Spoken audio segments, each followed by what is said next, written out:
जय हिंद साथियों, नमस्कार। मेरा नाम है योगेंद्र तिवारी। मैं बात करने वाला हूं भारतीय राजनीति के केंद्र बिंदु में आए जंतर मंतर की। जी हां, जंतर मंतर, जहां पर पेपर लीक को लेकर एक अनशन, एक बैठक, एक आयोजन हो रहा है। जी हां, सोनम वांगचुक लगातार 20वें दिन डटे हुए हैं अपनी बातों पर कि वे कुछ भी ग्रहण नहीं करेंगे जब तक भारत के शिक्षा मंत्री धर्मेंद्र प्रधान इस्तीफा नहीं देते।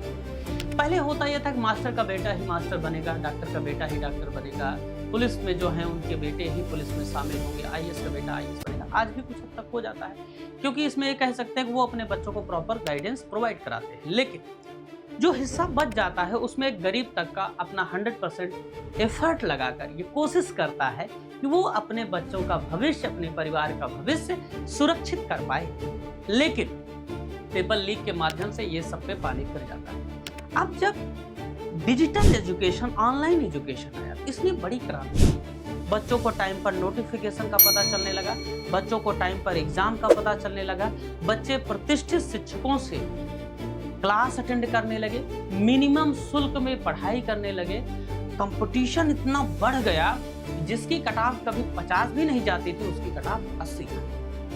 ठीक है, आम लोगों को, जो दलित, शोषित, वंचित, गरीब, गुरबा, जो समाज के हाशिए पर स्थित वर्ग है, उसको भी एक सपना दिखाई दिया कि वो भी सरकारी नौकरी कर सकता है। ठीक है, इस दिशा में प्रयास किया गया, सब लोग मिलकर अच्छा रिजल्ट कुल मिला के। लेकिन परीक्षाओं को लीक करने का गिरोह लगातार एक्टिव रहा। अब सोनम वांगचुक के मुद्दे पर देश में तमाम प्रतिक्रियाएं आ रही हैं। मैं बात करने वाला हूँ यहाँ पर, पहले एक बीमारी चलती थी, आप लोग सुने होंगे, आज भी चलती, कॉलरा के बारे में आप लोग सुने होंगे। पहले ये इंसानों को होती थी, परंतु अब ये काकरोचों को हो गई है। कॉलरा, जो कि देश के एक हास्य जगत के चर्चित चेहरे हैं, उन्होंने एक बयान दिया है। प्रधानमंत्री मोदी की तरफ इशारा करते हुए उन्होंने कहा कि सीता के पति की बात करते करते नीता के पति की बात करते। सीता मतलब माता सीता से संबंधित है, भगवान श्री राम की बात यहाँ पे की जा रही है। नीता मतलब नीता अंबानी की बात है और मुकेश अंबानी की यहाँ पर। अब समझने वाली बात ये है कि मुद्दा था स्टूडेंट का, इस्तीफा लेना था शिक्षा मंत्री का, बात हो रही थी जो नीट के बच्चे हैं उनमें से ज्यादातर शामिल हिंदू बच्चे। क्या जरूरत थी ऐसे मौके पर हिंदू धर्म के करोड़ों लोगों, ये ऐसे लोग हैं जो कभी भी कहीं भी आ जाते हैं और पूरी व्यवस्था का सत्यानाश करके चले।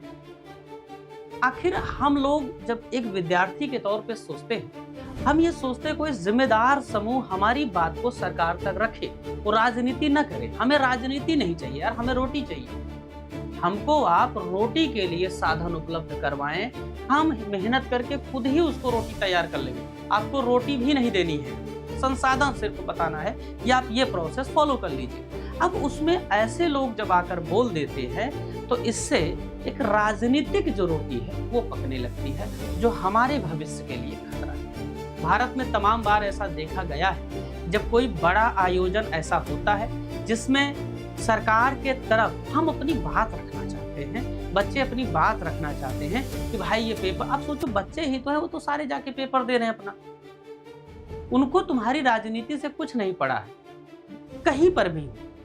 हमारे पास इतना वक्त नहीं कि हम दिन भर जाकर वहां राजनीति करें। 50 काम बैठा है, यहाँ काम करना है 50 तरीके के। तो हमारी बात जो समय मिले उसको प्रॉपर तरीके से आप रखिए कि भारत में परीक्षाओं में जो अनियमितताएं हैं, सिर्फ पेपर लीक होना एक मुद्दा नहीं है। पेपर लीक होने से पहले भी 2-2 हजार रुपए फॉर्म भरने का लगता है। किस बात का लगता है? 12-12 सौ रुपये किस बात का लगता है? क्यों लिया जाता है इतना पैसा? और उसके बाद सेंटर दे दिया जाता है 500 किलोमीटर, 600 किलोमीटर दूर। एडमिट कार्ड जारी होगा तो उसमें अलग गलतियां मिल जाती हैं। सेंटर पे जाओ तो बिजली नहीं है, गर्मी में आदमी पेपर दे रहा है without electricity, without fan. Fan है ही नहीं, पानी के नाम पे पानी नहीं है, घड़ी के नाम पर घड़ी नहीं लगी हुई है स्कूल में। कैसे बच्चा पेपर हो जा रहा है। किसी स्कूल में, किसी कॉलेज में पेपर लीक भी हो जा रहा है, कभी पता चल रहा है, कभी नहीं पता चल रहा है।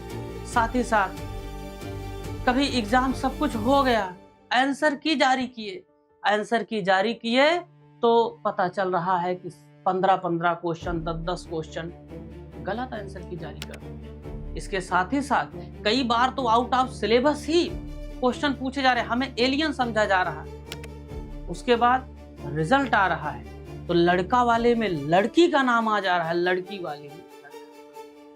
ये जो व्यवस्थागत खामियां हैं, इन पर कौन चर्चा करेगा? क्योंकि ये सरकार की जिम्मेदारी नहीं है, ये आयोग की जिम्मेदारी है, इसलिए इस पे कोई जीवन में बात नहीं करेगा। क्योंकि असल हित जो है वो तुम्हारे भले करने में नहीं है, असल हित इनका है अपना भला करने में। ये ध्यान में रखिए। तुम नौकरी पाओ, आज रहो या ना रहो, कोई मतलब नहीं। इनको मतलब है कि किस तरीके से ये पहले टेम्पू चलाते थे, फॉर्च्यूनर आने वाले 5 साल में लेंगे, इनका टारगेट ये है।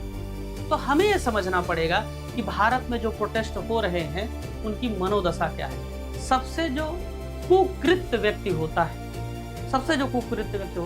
वो इस समय राजनीति में जा रहा है। क्यों? क्योंकि अच्छे आदमी का आप वोट ही नहीं देंगे। जब आप वोट देने जाते हैं कथित रूप से शिक्षित होते हुए, तो अपनी जाति, धर्म, मजहब, आपसे किसी ने नमस्कार नहीं किया इसलिए आप उसको वोट नहीं देंगे। जरूरत इस बात की है कि व्यवस्थागत सुधार हो। चिंता इस बात की है जब सुधार की बात होती है तो कालरा जैसी बीमारियां आम जनमानस पर बड़ा नकारात्मक प्रभाव डालती है। हमें न किसी कालरा की जरूरत है, न हमें किसी मलेरिया की जरूरत है। हमें अपने राजनीतिक दलों पर इस तरह का दबाव बनाना होगा कि जब वो सदन में जाएं, जब वो बड़े मंच पर जाएं, तो हमारी बात रखें, न कि हमारी जाति की बात रखें, न कि हमारे धर्म की बात, हमारी बात करें। हमारा नाम XYZ हो सकता है, अब्दुल हो सकता है, रहीम हो सकता है, सुरेश हो सकता है, दिनेश हो सकता है, राम जी हो सकता है, श्याम जी हो सकता है, क्रिस्टोफर हो सकता है, नीलोफर हो सकता है, कुछ भी हो सकता है। बट हमारी बात करें, हमारे देश की बात करें, देश को विखंडित, शर्मसार, अपमानित करने की बात ना करें। बस इतना ही कहना चाहूंगा कि ऐसे लोगों से बहुत सतर्क रहें जो लोग भेष बदल कर, और युवाओं को मैंने देखा बड़े बड़े पढ़े लिखे लोग नकारा हैं, किसी काम के नहीं हैं, ये सिर्फ जाति, मजहब और पंथ और तमाम चीजों में सने पड़े। भारत के संविधान को सही से पढ़े। हमारे ऊपर एक आरोप और लग जाता है इस तरीके का, जब हम आम जनमानस में सबकी बात करते हैं तो पुरानी बात ना करो कि 200 साल पहले क्या हुआ, 1000 साल पहले क्या हुआ। आप हमें समस्या ना बताओ, हमें सुधार बताओ। हम समस्या तो हमारे पास ऑलरेडी इतनी ज्यादा है, समस्या तो ऑलरेडी बहुत ज्यादा है। समस्या पर चर्चा करिए, लेकिन सुधार के साथ करिए। ऐसा नहीं समस्या पर चर्चा मत करिए, सुधार के साथ। हमें लोग समस्या दिखा देते हैं, ऐसा लगता है देश में कुछ हो ही नहीं रहा है, देश तो बहुत पीछे चला गया है। ऐसा लगता है कई बार कि देश तो कहीं ऐसा नहीं गर्त में नहीं चला जाए। ऐसा समझने की जरूरत है कि हमें प्रोवोक करके लोग हमारे इमोशन की वैल्यू को तय कर लेते हैं और उस वैल्यू को प्राप्त करके बड़ी गाड़ियों में घूमते हैं। फिर अगली गर्मी में मिलेंगे बारिश होने के बाद। जय हिंद, नमस्कार।